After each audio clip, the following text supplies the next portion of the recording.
how do you ensure that issues concerning HIV are treated in a manner that is respectable to those who are both living with HIV and those who are affected with HIV. And again, the other objective of the Act was to promote issues of awareness, what causes HIV, the prevention and management issues arising out of that.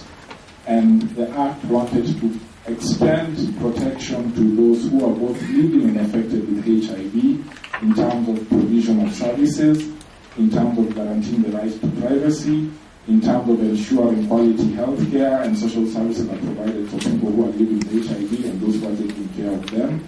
And consequently, the Act wanted to address and eradicate conditions that would make the spread of HIV easy within the region. So if you look at Section 4 of the Act, it basically outlines what the obligations of this particular law was. But generally, when you do get to look at the law, it has various parts. And the second part deals with the issue of HIV and AIDS information, education, and communication. And this was basically addressing how do you ensure that people have the right information about HIV, how do you ensure that people of all categories, persons with disability, young people, women, children, have equal access to information about HIV issues. And so when you look at the bill, it gives different categories of how to disseminate this information and what are the basic standards one must take into account when preparing information relating to HIV, and what must it be based on. Must it take into account science? Must it take into account the good practice? And must it take into account the social context? So generally that's the second part of the law, and it tries to address adequately how do people get this information relating to HIV. The third part of the law then looks at the issue of what measures and practices can be taken. And so basically this is looking at HIV issues within the medical context and saying how best can practices be improved within the medical context to ensure that people who are living with and affected by HIV get good services. So this addresses things like doctors being and nurses being more careful. It addresses things like providing care to both the mother and the child in terms of prevention of transmission from the parent to the child. And it was also dealing with the issue of if you're going to donate blood, if you're going to donate body parts, how then do we ensure that the standards are good within each country to ensure that someone does not get infected. Then we came to the fourth part of the law that basically touched on the issue of HIV and AIDS counseling and testing. And we all know the importance of counseling and testing because this is the entry point that makes you know whether you have HIV or not. And if you do test HIV positive, then what steps should be taken into account. So basically the law places an emphasis on providing pre- and post-test counseling. The law goes a step ahead to give a broad overview of what should be contained in the process of pre-test counseling and in post-test counseling. The law equally emphasizes that all forms of testing must be with the consent of the person, and at no time does the law uphold the compulsory testing for a person for HIV, and that is prohibited in the law. And just to touch on the issue of testing, the arguments that were being raised was that in certain situations, people who came from faith-based organizations felt that there's a need to have premarital testing because that would help reduce the spread of HIV. But given best practices in the situation in our country, the middle point we could reach is that even though it is good to encourage people to test HIV, it would not be wise to put a legal provision that says people must test before they get married because you may not get the final aim of what you want to do because certain people may already be sexually active before they get officially married, or certain people may already know their citizens. It should not be the duty of the faith-based organizations to determine whether to marry a person or not on the basis of their HIV status. So that's how that controversial issue was particularly addressed. And the issue of confidentiality was also addressed in that particular provision in terms of saying that confidentiality should be upheld and should only be broken in certain circumstances and clear criteria that are given by the law in the provisions of Section 24. The fourth part of the law generally dealt with protecting the rights of persons who are living with HIV.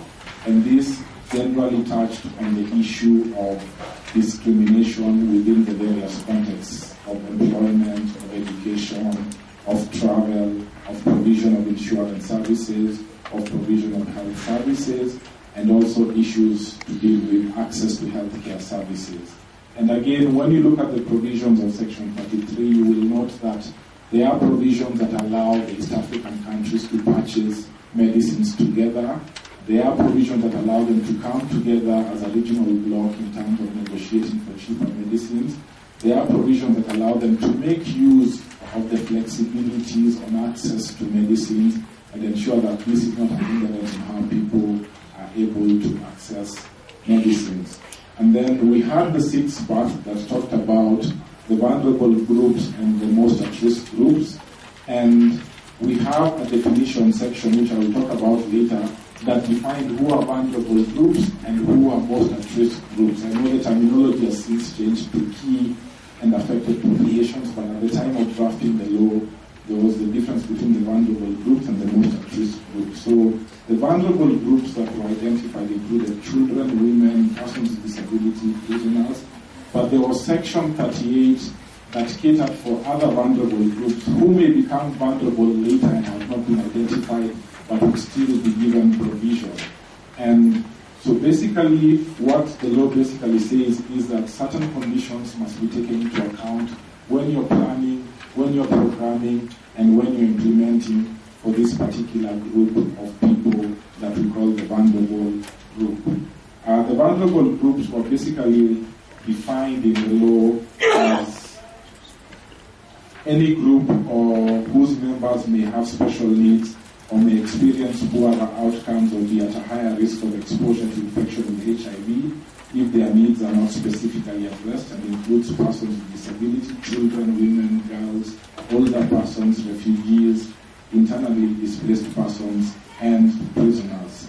And then the definition of the most at-risk population was given as any group of persons who, because of their particular personal behavior, situational or environmental characteristics, are or perceived to be at an increased level of risk of exposure to infection with HIV.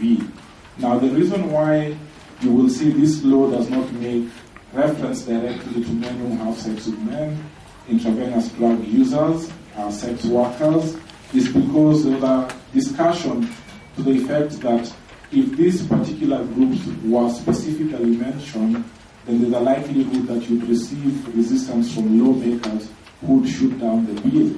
And so then the argument became that, do we name them at the risk of having the bill shut down, or do we have provisions that ensure that even though they are not named specifically, they are generally captured, and that they are guaranteed access to provision of services, and that they are guaranteed access to making decisions on issues relating to HIV. So what was settled on is that though they are not named, the provisions will be drafted in a way that ensures that they will not be excluded in the provision of services. And so again, if you look at the provisions of Section 38 of this particular law, it basically says that these groups of people must definitely be involved in the process of making policies, strategies that touch on issues of HIV. It was not an easy balance to achieve because there are many who said if we don't name them, we are still hiding our heads in the sand about this particular issue, and there are those who are arguing that by naming them would be giving the view that this particular law is moving ahead to legalize certain sexual practices, and that may not go down easily. And so that was where the debate was coming from. And it's a debate we then want to bring back to the world of HIV. Are we looking at moving the issue of legalizing same-sex marriage? Are we looking from a HIV perspective to get rid of the punitive laws, or